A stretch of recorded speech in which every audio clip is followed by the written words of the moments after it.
Hi everyone, I'm here to help you with question number 4. So in A it says if y equals blah blah blah, show that the derivative is, I'm going to ignore that. I'm just going to take the derivative. So for the derivative, I'm going to do the derivative of the top is 2x minus 3 times the bottom, x plus 2, minus the derivative of the bottom is 1 times the top as is, all over the bottom squared. Okay, now what I'm going to do, oops, I should put parentheses there. So make sure you put parentheses there because it was a binomial times a binomial. We're multiplying the whole thing. So what I'm going to do is I'm going to distribute this binomial and I'm going to distribute this -1.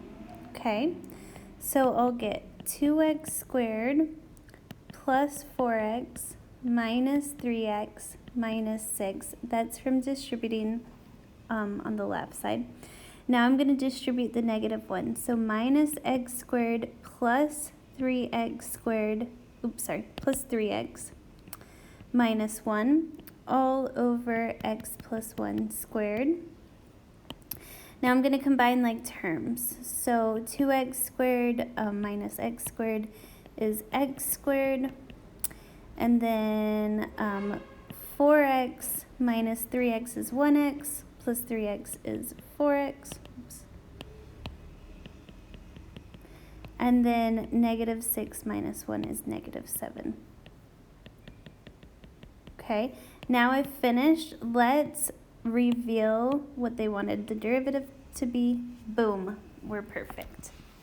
Okay, so then in part B, it says for what values is the derivative 0 and for what values is the derivative undefined. Okay, so if we wanted to set the derivative equal to 0, now a couple things. Oops. This is a quotient. And usually when we set a quotient equal to 0, it just means that the numerator will equal to 0. And that is because here I have a fraction. I'm going to clear the fraction by multiplying both sides by x plus 1 squared. When I multiply the left side by x plus 1 squared, those will cancel. And 0 times x plus 1 squared is 0. So again, we're just left with the numerator equals to 0, okay?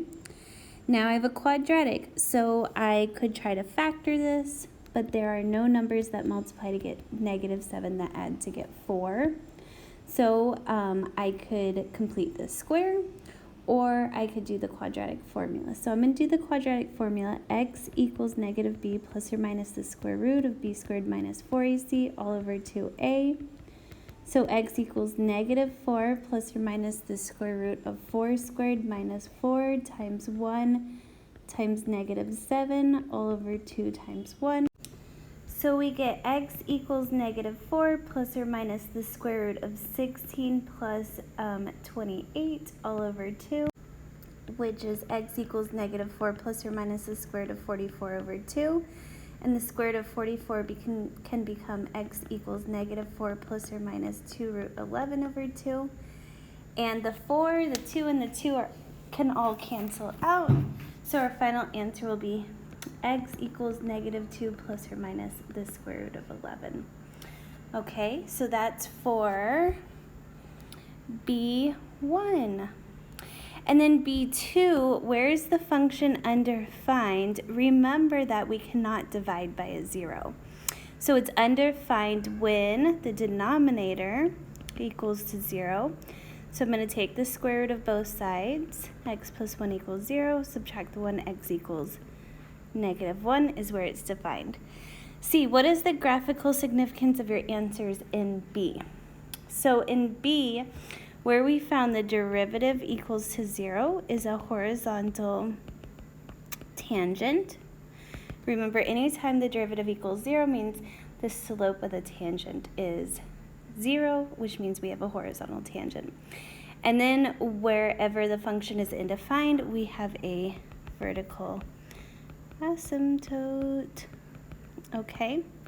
I hope that helps. Have a wonderful day.